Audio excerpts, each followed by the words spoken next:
जय हिंद। मैं संजय सिंह आप सभी को आप सबके YouTube channel Sanjay online study zone पर स्वागत करता हूं। आज मध्यकालीन भारत से मुगल बादशाह शाहजहां के बारे में हम लोग पढ़ेंगे और इसी वीडियो में मुगल बादशाह औरंगजेब के बारे में, जिसे जिंदा भीड़ भी कहा जाता है, उनके बारे में भी इसी वीडियो में हम लोग प्रश्न देखेंगे। तो इससे पहले मैं सारे प्रश्न करवा चुका हूँ। अकबर, जहांगीर, बाबर, हुमायूं, शेरशाह, इन सारे प्रश्नों को मैं कवर कर चुका हूँ पिछले वीडियो में, अलग अलग वीडियो में करके बना बना चुका हूँ। और मध्यकालीन भारत का तकरीबन 12 वीडियो हो चुका है। आप लोग नहीं देखे हैं, जाकर उसे देखें और उसका लाभ उठाएं। और इस वीडियो के डिस्क्रिप्शन बॉक्स में मैं टैग कर दूंगा। यदि आप लोग को अच्छा लगता है तो वीडियो को लाइक करें, शेयर करें दोस्तों के ग्रुप में एवं चैनल को सब्सक्राइब करें। तो चलिए आज इस अध्याय से हम लोग देखते हैं कितना कैसे कैसे प्रश्न पूछे जाते हैं और कितना हम बना सकते हैं हम लोग। चलिए स्टार्ट करते हैं। मुगल बादशाह शाहजहां से जो भी प्रश्न पूछे गए हैं उसे हम लोग देखते हैं। पहला प्रश्न है, एक फिगर दिया हुआ है जिसमें काबुल, बलूचिस्तान, अरब सागर, इंडियन फिगर है और उसके बाद अफगानिस्तान है, पाकिस्तान का कुछ भाग है और भारत का भाग है, अरब सागर, बीजापुर, गोलकोंडा, बंगाल की खाड़ी, ये दिया हुआ है। उसके बाद प्रश्न कहता है कि ऊपर दिए गए मानचित्र में छायांकित क्षेत्र दर्शाता है। जो छायांकित क्षेत्र है वो दर्शाता है किसके शासनकाल को दर्शाता है, ये पूछा जा रहा है। अलाउद्दीन खिलजी के शासनकाल को दर्शाता है, मोहम्मद बिन तुगलक के शासनकाल साम्राज्य को दर्शाता है, शाहजहां का साम्राज्य को दर्शाता है या औरंगजेब के साम्राज्य को दर्शाता है। तो ऑप्शन नंबर सी मेरा सही आंसर होगा, शाहजहां के शासनकाल को दर्शाता है। ठीक है, शाहजहां के काल को दर्शाता है। ऑप्शन नंबर सी सही आंसर है। नेक्स्ट प्रश्न चलते हैं, प्रश्न नंबर 2 की ओर। प्रश्न नंबर 2 में कहा जा रहा है, ईरान के शाह और मुगल शासक के बीच झगड़े की जड़ क्या थी। ईरान की शाह और मुगल बादशाह के बीच झगड़े की जड़ क्या थी, ये हमसे पूछ रहा है। काबुल, बी में कंधार, सी में कुदुज और डी में गजनी। तो ईरान के शाह एवं मुगल बादशाह के बीच झगड़े की जड़ कंधार थी। ऑप्शन नंबर बी मेरा सही आंसर होगा, कंधार। कंधार जो था वो इन दोनों के बीच झगड़े की जड़ थी। ठीक है, नेक्स्ट प्रश्न में चलते हैं, प्रश्न नंबर 3 की ओर। प्रश्न नंबर 3 में कहा जा रहा है, कंधार के निकल जाने से मुगल साम्राज्य को एक बड़ा धक्का पहुंचा। कंधार को निकल जाने से मुगल साम्राज्य को एक बहुत बड़ा धक्का पहुंचा, किस अनुसार। ए में है प्राकृतिक संसाधनों के दृष्टिकोण से, बी में मध्यवर्ती राज्य क्षेत्र में दृष्टिकोण से, सी में संचार व्यवस्था के दृष्टिकोण से, डी में सामरिक महत्व के क्षेत्र केंद्र के दृष्टिकोण से। तो ऑप्शन नंबर डी मेरा सही आंसर होगा, सामरिक महत्व के दृष्टिकोण से बहुत बड़ा झटका पहुंचा। शाहजहां के शासनकाल में 1649 ईस्वी में कंधार पर पुनः ईरानी अधिकार हो जाने से मुगल साम्राज्य सामरिक महत्व के केंद्र के दृष्टिकोण से एक बड़ा झटका या बहुत बड़ा धक्का पहुंचा, क्योंकि कंधार के बिना उत्तर पश्चिम सीमा पर मुगलों की स्थिति अपेक्षाकृत दुर्बल थी। शाहजहां के समय में कंधार अंतिम समय से मुगल अधिकार से निकल गया, अंतिम बार। तो ऑप्शन नंबर कौन सा सही होगा, ऑप्शन नंबर डी मेरा सही आंसर है। नेक्स्ट प्रश्न में चलते हैं, प्रश्न नंबर 4 की ओर। प्रश्न नंबर 4 में कहा जा रहा है, शाहजहां के वल्क अभियान के उद्देश्य था। शाहजहां के जो वल्क अभियान शाहजहां ने किए थे उसका उद्देश्य क्या था। काबुल की सीमा से सटे वल्ख और बदख्शा के में एक मित्र शासक को लाना। ऑप्शन नंबर ए मेरा सही आंसर है, यही आंसर है, काबुल की सीमा से सटे वल्ख और बदख्शा में एक मित्र शासक को लाना। शाहजहां के वल्क अभियान का यही उद्देश्य था। ऑप्शन नंबर ए मेरा सही आंसर है। नेक्स्ट में चलते हैं, प्रश्न नंबर 5 की ओर। प्रश्न नंबर 5 में, बनारस एवं इलाहाबाद के तीर्थ यात्रा कर की समाप्ति के लिए किसने मुगल बादशाह के सामने बनारस के पंडितों का नेतृत्व किया था। बनारस के पंडितों का नेतृत्व किसने किया था बनारस और इलाहाबाद के तीर्थ यात्रा कर की समाप्ति के लिए। तो कौन से वो पंडित थे। ऑप्शन ए में हरनाथ, बी में जगन्नाथ, सी में कविंद्राचार्य और डी में कवि हरिराय और हरिराम। तो option number C Kavindracharya, Kavindracharya थे। ऑप्शन नंबर सी मेरा सही आंसर है। कविंद्राचार्य थे जो शाहजहां के आश्रित कवि थे और कविंद्राचार्य की भाषा जो थी वज्र और अवधि का अनुपम समन्वय था। कविंद्रा कविंद्र कल्पता उन्होंने शाहजहां की प्रशस्ति में प्रणीत की थी और कविंद्राचार्य को सरस्वती उपाधि धारक यह विद्वान संस्कृत का मर्मज्ञ था, विद्वान था कविंद्राचार्य। तो ऑप्शन नंबर सी मेरा सही आंसर होगा। जब बनारस एवं इलाहाबाद की तीर्थ यात्रा कर की समाप्ति के लिए मुगल बादशाह के सामने बनारस के पंडितों का नेतृत्व में कविंद्राचार्य ने किया था। ऑप्शन नंबर सी मेरा सही आंसर है।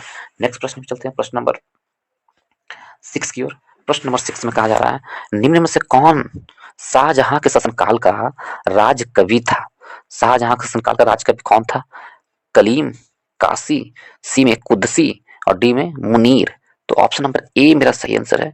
कलीम है जो शाहजहां का राज्य कवि था और कलीम ईरान के थे। ईरान के फारसी पद शैली के कवि कलीम को राज कवि नियुक्त किया गया था। कलीम के अतिरिक्त फारसी कवियों में सईदाई गिलानी, कुदसी, मीर मोहम्मद कासी, सायब सलीम, मसीह, रफ़ी, फारूक, मुनीर, शोदा, चंद्रभान ब्रह्मन, हाजी और दिलेरी आदि थे। ये सभी क्या थे? तो शाहजहां के संस्कार के राज कवि थे। तो ऑप्शन नंबर इसमें क्या होगा? कलीम मेरा सही आंसर है। नेक्स्ट प्रश्न में चलते हैं, प्रश्न नंबर 7 की ओर।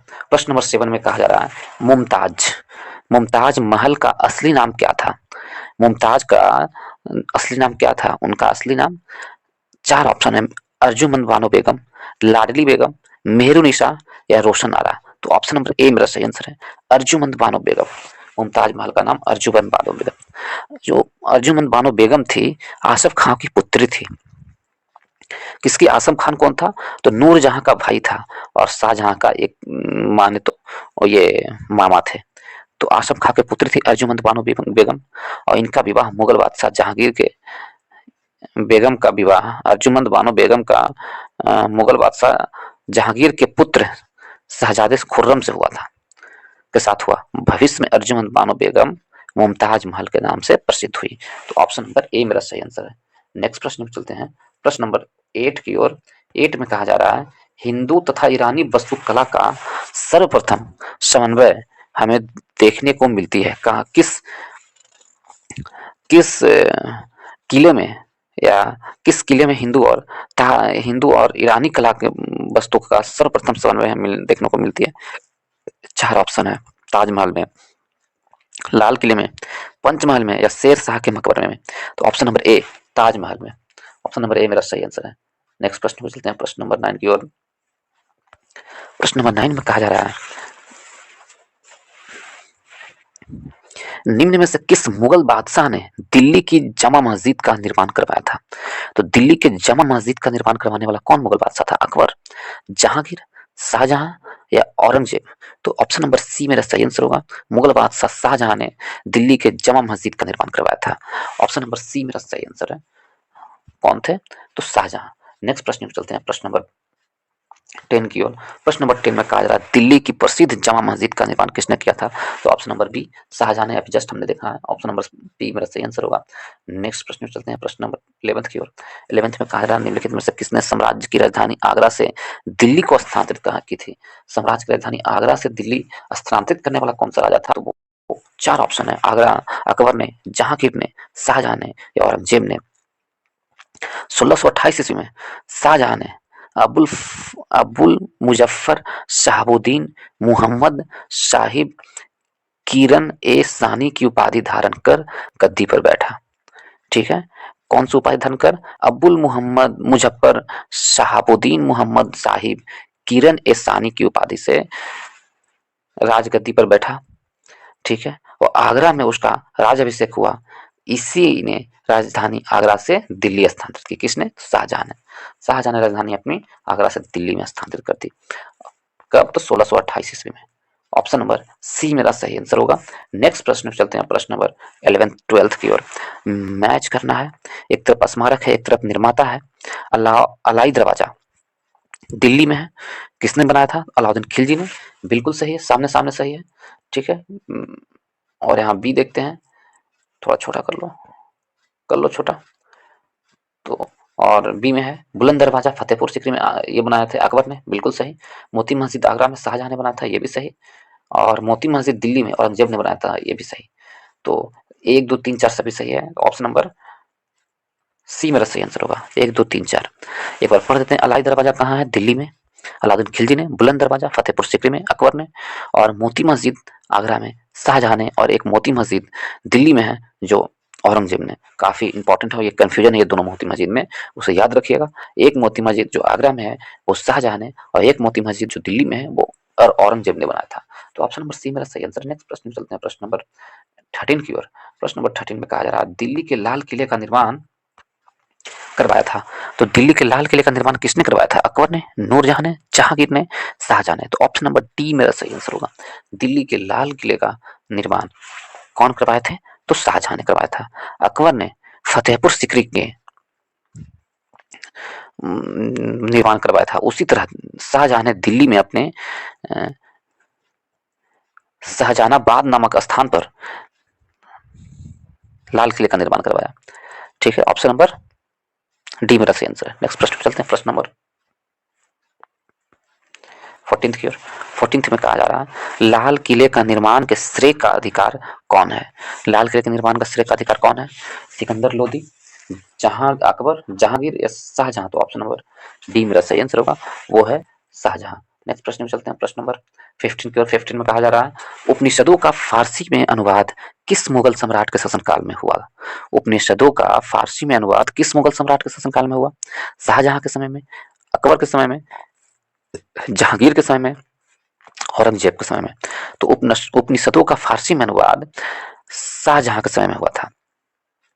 इसके समय में, शाहजहां के समय में। ऑप्शन नंबर ए मेरा सही आंसर है। ऑप्शन नंबर ए सही आंसर है। शहजादे दारा सिकोह ने सिर ए अकबर के शीर्षक से उपनिषदों का फारसी में अनुवाद करवाया था। और दारा को लेनपुर इतिहासकार हैं जो लघु अकबर भी कहते हैं। दारा सिकोह को लघु अकबर की संज्ञा दी गई है या उपाधि दी गई है लेनपुर के अनुसार। और शाहजहां ने दारा को शाह बुलंद इकबाल की उपाधि प्रदान की है। शाहजहां ने क्या उपाधि दी है? शाह बुलंद इकबाल की उपाधि प्रदान की है। और मज्म उल बहरीन दारा की मूल रचना थी। दारा की मूल रचना थी मज्म उल बहरीन। और किसके समय में? तो शाहजहां के समय में। ऑप्शन नंबर ए मेरा सही आंसर है। नेक्स्ट प्रश्न में चलते हैं, प्रश्न नंबर 16 की ओर। प्रश्न नंबर 16 में कहा जा रहा है, इनमें से किसे शाहजहां ने शाह बुलंद इकबाल की पदवी दी थी? शाह बुलंद इकबाल, अभी जस्ट हमने पढ़ा है, शाह बुलंद इकबाल की पदवी किसे दी थी? ये सारे हैं ऑप्शन में, शाहजहां के पुत्र हैं। तो 4 ऑप्शन है, दारा सिकोह को, शुजा को, औरंगजेब को या मुराद को। तो ऑप्शन नंबर ए मेरा सही आंसर है। दारा सिकोह को शाहजहां ने शाह बुलंद इकबाल की पदवी दी थी। ऑप्शन नंबर ए मेरा सही आंसर होगा। नेक्स्ट प्रश्न में चलते हैं, प्रश्न नंबर 16 की ओर। प्रश्न नंबर 16 में कहा जा रहा है कि 17 में कहा जा रहा है, दारा सिकोह ने किस शीर्षक के अंतर्गत उपनिषदों का फारसी में अनुवाद किया था? दारा सिकोह ने शाहजहां के समय में फारसी का अनुवाद किया था। तो जो फारसी में उपनिषदों का अनुवाद किया था उनका नाम क्या था? किस नाम से वो फारसी में अनुवाद किए थे? 4 ऑप्शन, अल फिहरिस्त, किताब अल बयां, मज्म उल बहरीन या डी में है सिर ए अकबर। तो ऑप्शन नंबर डी मेरा सही आंसर होगा। दारा सिकोह ने उपनिषदों का अनुवाद सिर ए अकबर के शीर्षक से किया था। ऑप्शन नंबर डी मेरा सही आंसर होगा। नेक्स्ट प्रश्न में चलते हैं, प्रश्न नंबर 18 की ओर। सिर ए अकबर के लेखक कौन है? तो सिर ए अकबर के लेखक दारा सिकोह हैं। ऑप्शन नंबर बी मेरा सही आंसर होगा। नेक्स्ट प्रश्न में चलते हैं, प्रश्न नंबर 19 की ओर। 19 में कहा रहा है, अधोलिखित में कौन सा एक दारा सिकोह की रचना है? इसमें से कौन एक दारा सिकोह की रचना है? तबकात नासरी, किताब उल हिंद, तहकीक हिंद या मज्म उल बयान। और डी में है, ई में है क्या? तो सिर ए अकबर। तो कौन है रचना? तो ऑप्शन नंबर सी मेरा सही आंसर होगा। ऑप्शन नंबर डी मेरा सही आंसर होगा, मज्म उल वहन। मज्म उल वहन है जो दारा सिकोह की मूल रचना है। दारा शिकोह के मूल रचना क्या है? मज्ब उल वहन, जबकि उपनिषद का फारसी अनुवाद दारा शिकोह ने सिर ए अकबर शीर्षक के तहत किया था। ऐसे ऑप्शन नंबर डी और सी दोनों होगा, डी और ई दोनों होना चाहिए, लेकिन है नहीं इसमें आंसर, तो डी मेरा आंसर सही होगा। नेक्स्ट प्रश्न में चलते हैं, प्रश्न नंबर 20 की ओर। 20 में कहा जा रहा दारा शिकोह को किस स्थान पर दफनाया गया था? तो दारा शिकोह का मकबरा कहाँ है? सो हमसे पूछा जा रहा है, दिल्ली में, आगरा में, औरंगाबाद में, या लाहौर में? तो दारा शिकोह को दिल्ली में दफनाया गया था। दिल्ली को दारा शिकोह को मालिक जीवन नामक बलूची सरदार ने औरंगजेब के सरदारों को सौंप दिया था, और औरंगजेब द्वारा नियुक्त विशेष न्याय समिति ने दारा को विधर्मिक घोषित किया और मृत्यु की आज्ञा दे दी। 1659 ईस्वी में दारा का कत्ल कर दिया गया, उसने हुमायूं के मकबरे में दफना दिया गया। कब? 1659 ईस्वी में। 1659 ईस्वी में दारा का कत्ल किया गया था और हुमायूं के मकबरे दिल्ली में उसे दफना दिया गया। ऑप्शन नंबर ए मेरा सही आंसर है। नेक्स्ट प्रश्न चलते हैं, प्रश्न नंबर 21 की ओर। 21 में कहा जा रहा है, हिंदू धर्म ग्रंथों का अध्ययन करने वाला प्रथम मुस्लिम था। हिंदू धर्म ग्रंथों को अध्ययन करने वाला प्रथम मुस्लिम कौन था? अमीर खुसरो, दारा शिकोह, अमीर हसन, शुजा? तो ऑप्शन नंबर बी मेरा सही आंसर होगा, दारा शिकोह हिंदू धर्म ग्रंथों का अध्ययन करने वाला प्रथम मुस्लिम था। ऑप्शन नंबर बी सही आंसर है। नेक्स्ट प्रश्न चलते हैं, प्रश्न नंबर 22 की ओर। 22 में कहा, निम्नलिखित में से किस इतिहासकार ने शाहजहां के शासनकाल को मुगल काल का स्वर्ण युग कहा है? कौन वो इतिहासकार है जो मुगल काल का स्वर्ण युग कहा है?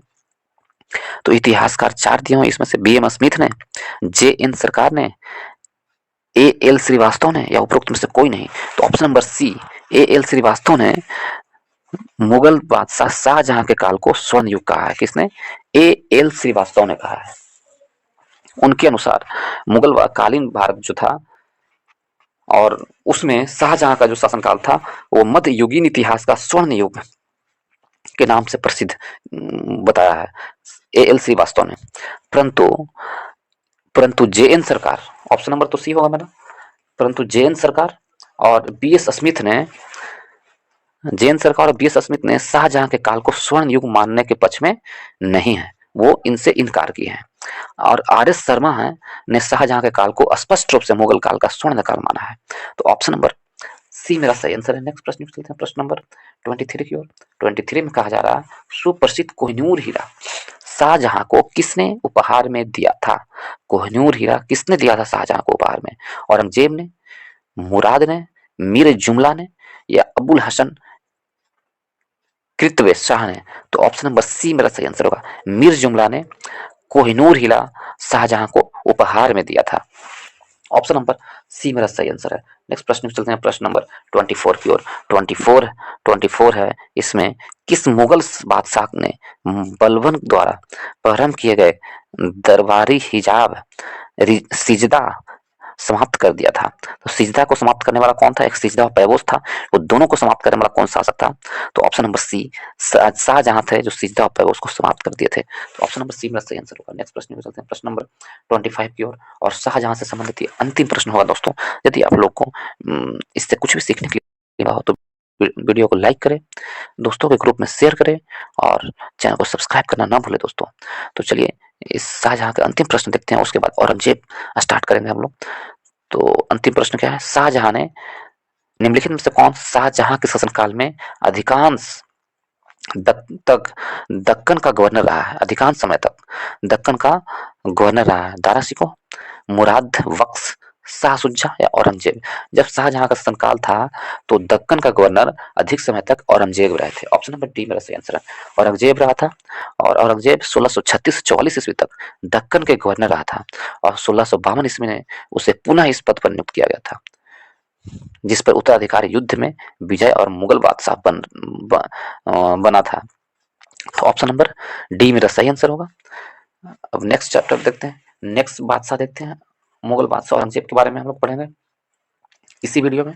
उसके बाद इस वीडियो में जो भी प्रश्न है औरंगजेब से वो हम लोग देखेंगे। यदि आप लोग को अच्छा लगेगा तो वीडियो को लाइक करें, शेयर करें और सब्सक्राइब करें। तो चलिए स्टार्ट करते हैं हम लोग। औरंगजेब से संबंधित जो भी महत्वपूर्ण प्रश्न है उसे हम लोग देखेंगे। मुगल बादशाह औरंगजेब हैं, महत्वपूर्ण प्रश्न क्या है इसमें देख लें। पहला प्रश्न है, मुगल गद्दी पर औरंगजेब शाहजहां का उत्तराधिकारी हुआ। ये तो सही है, शाहजहां का उत्तराधिकारी हुआ, बिल्कुल सही है। कहा जा रहा है ज्येष्ठ पुत्र के उत्तराधिकारी के नियम का पालन किया गया, ये तो नहीं है। जो औरंगजेब था शाहजहां का बड़ा पुत्र नहीं था, बड़ा पुत्र दारा सिकोह थे और इस नियम का पालन नहीं किए, तो ये गलत है, कारण गलत है और कथन सही है। तो इस प्रकार ऑप्शन नंबर सी मेरा सही आंसर होगा। कथन सत्य है परंतु कारण गलत है। जो दारा सिकोह थे, जो शाहजहां का सबसे बड़े पुत्र थे, उसके बाद शाह सुजा थे, उसके बाद औरंगजेब का नंबर आता है, तीसरे नंबर पर औरंगजेब था। तो ये नियम का पालन नहीं किया गया, तो ऑप्शन नंबर सी मेरा सही आंसर है। यदि नेक्स्ट प्रश्न चलते हैं, 2 नंबर प्रश्न में देख रहे हैं हम लोग। औरंगजेब से संबंधित सेकंड नंबर प्रश्न क्या है, निम्नलिखित में से किस मुगल बादशाह का 2 बार राज्याभिषेक हुआ था? 2 बार राज्याभिषेक किसे हुआ था? अकबर का, जहांगीर का, शाहजहां का, औरंगजेब का? तो मुगल बादशाह औरंगजेब का राज्याभिषेक 2 बार हुआ था। ऑप्शन नंबर डी मेरा सही आंसर है। क्या ऑप्शन नंबर डी मेरा सही आंसर है? तो औरंगजेब का पहली बार राज्याभिषेक दिल्ली में 31 जुलाई 1658 में हुआ था। 31 जुलाई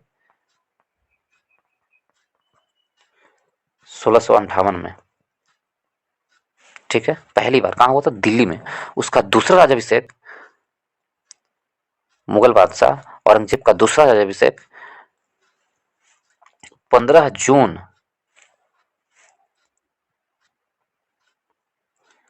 1659 में हुआ था। एक साल बाद 15 जून 1659 में, 31 जुलाई 1658 में और फिर 15 जून 1659 में दूसरी बार इसकी राज्याभिषेक हुआ था। और राज्याभिषेक के समय वो अब्दुल मुजफ्फर मुहिउद्दीन मुहम्मद औरंगजेब बहादुर आलमगीर पादशाह गाजी की उपाधि धारण कर मुगल बादशाह के सिंहासन पर आसीन हुआ था। तो ऑप्शन नंबर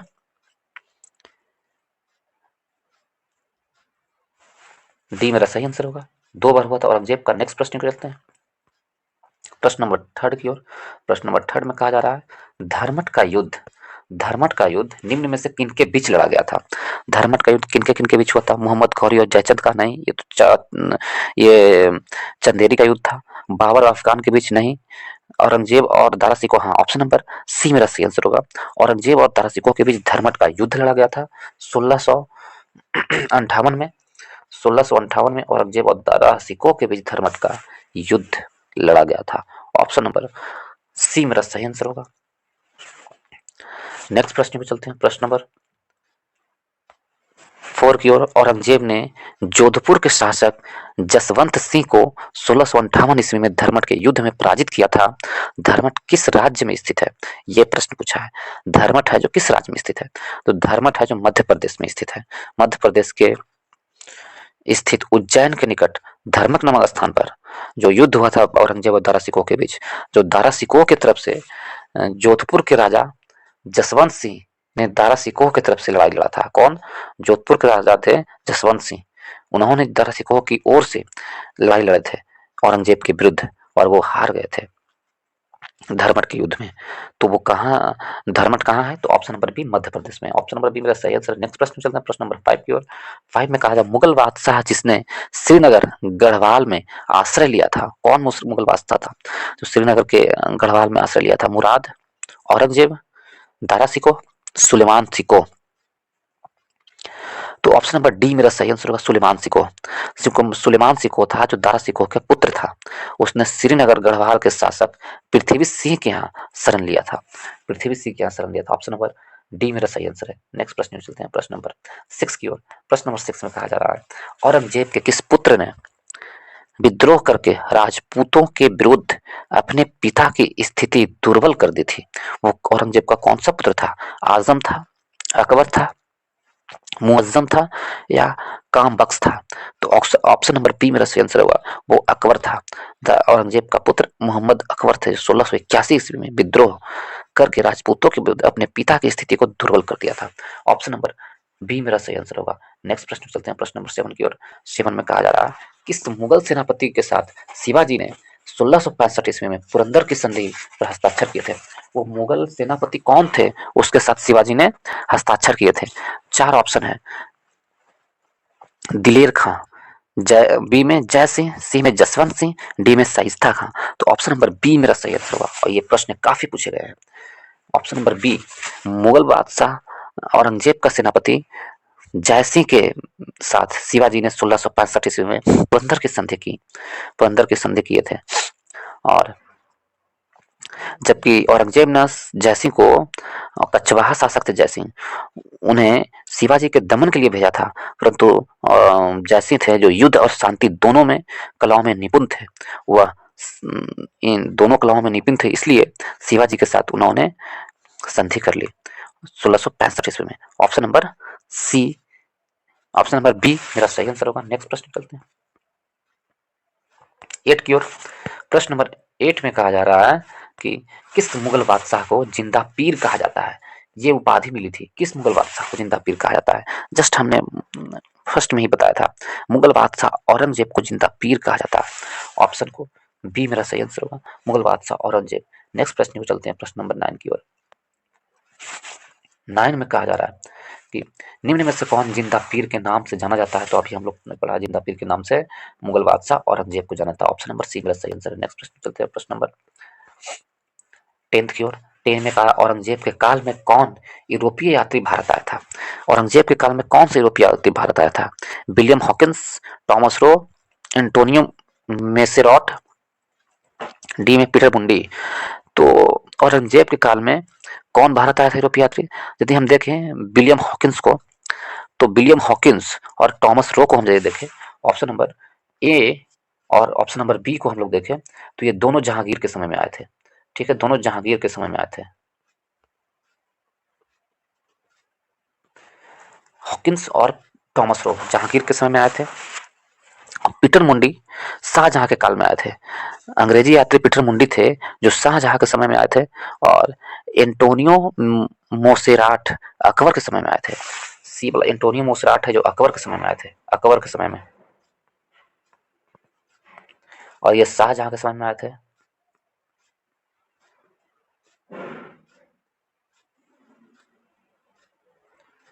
तो इसमें से कोई भी आंसर नहीं है जो औरंगजेब के समय में आए थे। ऐसे कोई भी यात्री नहीं था, यूरोपीय यात्री नहीं था जो औरंगजेब के समय में आया था।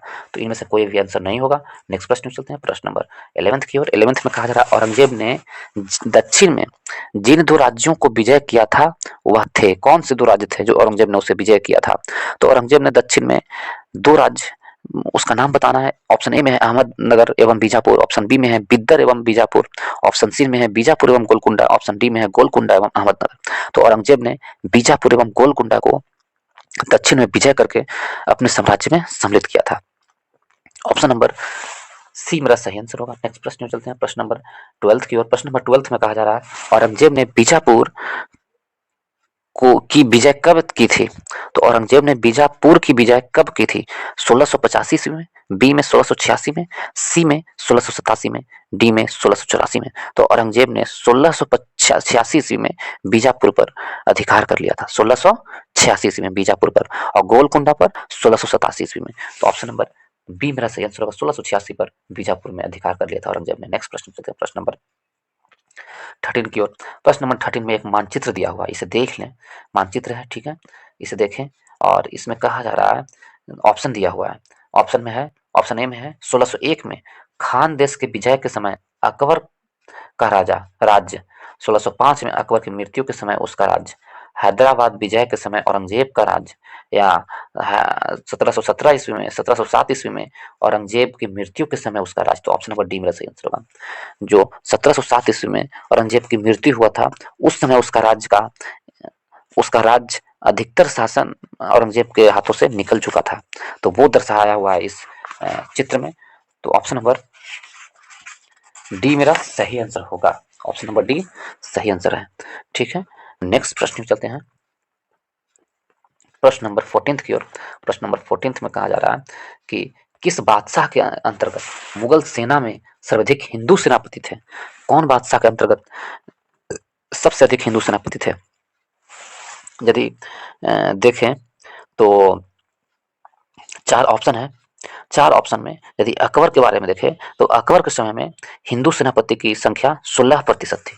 अकबर के समय में कितनी थी? 16% हिंदू सेनापति थे अकबर के समय में। और जहांगीर के समय में देखें तो हिंदू सेनापति का, जहांगीर के बारे में तो नहीं दिया, वो उसमें कम थे हिंदू सेनापति, परंतु शाहजहां के समय में हिंदू सेनापतियों की संख्या 24% थी। 24% शाहजहां के समय में था। और औरंगजेब के समय में हिंदू सेनापति की संख्या 33% थी। तो इस प्रकार सबसे अधिक हिंदू सेनापति की संख्या किसमें थे? शाहजहां, औरंगजेब के समय में थे। ऑप्शन नंबर डी मेरा सही आंसर होगा। नेक्स्ट प्रश्न चलते हैं, प्रश्न नंबर 15 की ओर। 15 में मुगल सम्राट जिसने सर्वाधिक संख्या में हिंदू अधिकारी की नियुक्त की थी का नाम था? तो ऑप्शन नंबर बी औरंगजेब थे।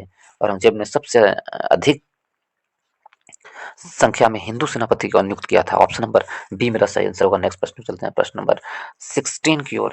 जजिया किसके शासनकाल में पुनः लगाया गया था? तो जजिया किसके शासनकाल में पुनः लगाया गया था? अकबर के शासनकाल में नहीं, अकबर ने तो जजिया कर को समाप्त कर दिया था, लेकिन औरंगजेब ने पुनः 1679 ईस्वी में जजिया को पुनर्जीवित किया या पुनः लगाना, जजिया कर लगाना शुरू कर दिए। तो ऑप्शन नंबर बी मेरा सही आंसर है, औरंगजेब। नेक्स्ट प्रश्न चलते हैं, प्रश्न नंबर 17 की ओर। 17 में कहा जा रहा है औरंगजेब द्वारा चलाए चलाए जिहाद का अर्थ था। तो जिहाद का अर्थ क्या है जो औरंगजेब ने चलाए थे? दारुल हर्ब, दारुल इस्लाम, होली वार या जजिया? तो ऑप्शन नंबर बी दारुल इस्लाम। औरंगजेब द्वारा जिहाद का अर्थ था दारुल इस्लाम। ऑप्शन नंबर बी मेरा सही आंसर है। नेक्स्ट प्रश्न चलते हैं 18 की ओर। प्रश्न नंबर 18 में बीबी का मकबरा का निर्माण था।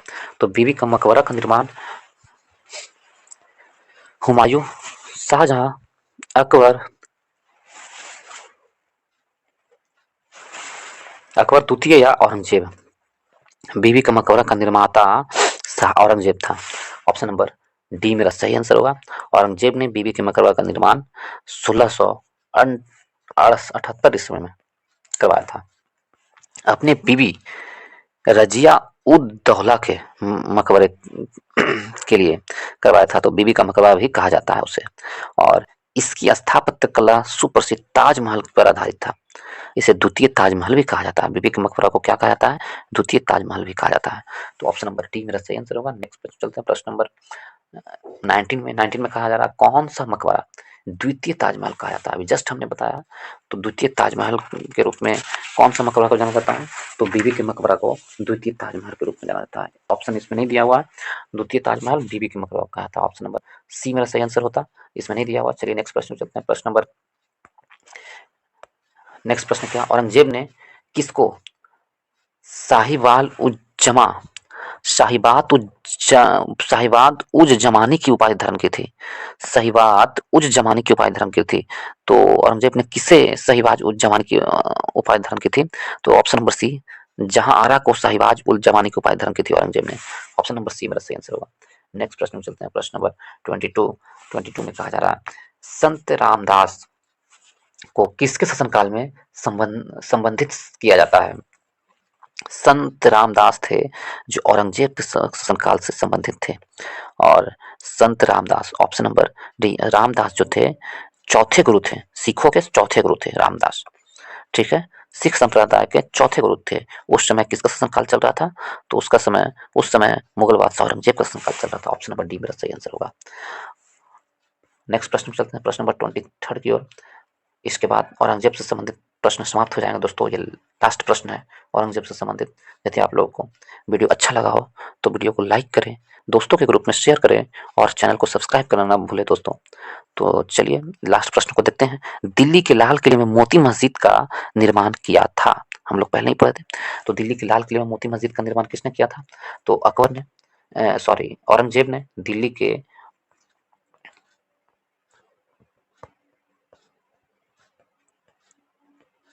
औरंगजेब ने दिल्ली के लाल किले का निर्माण करवाया था। लाल किले के भीतर मोती मस्जिद का निर्माण, दिल्ली के लाल किले का निर्माण शाहजहां ने करवाया था, लेकिन उसके भीतर जो मोती मस्जिद का निर्माण करवाए थे वो औरंगजेब थे। ऑप्शन नंबर डी मेरा इसमें डी में दिया हुआ था, ये ऑप्शन नहीं दिया हुआ इसमें सही होता। तो इसके साथ ही इस वीडियो को हम समाप्त करते हैं। अच्छा लगा हो वीडियो दोस्तों के ग्रुप में शेयर करें, लाइक करें और चैनल को सब्सक्राइब करना ना भूलें दोस्तों। तब तक अपना ख्याल रखिएगा, पढ़ाई में व्यस्त रहिएगा। इस वीडियो को एक दो बार देख लें तो आपको सारे प्रश्न याद हो जाएंगे और ये काफ़ी इंपॉर्टेंट प्रश्न है। आप देखेंगे जब भी कोई भी एग्जाम आएगा तो इससे ही आपसे प्रश्न इसके बीच से ही ये प्रश्न आएंगे, इससे बाहर जाने वाला नहीं है दोस्तों। काफी महत्वपूर्ण वीडियो था ये। तो इसके साथ ही इस वीडियो को मैं समाप्त करता हूँ। इस वीडियो को देखने के लिए बहुत बहुत धन्यवाद।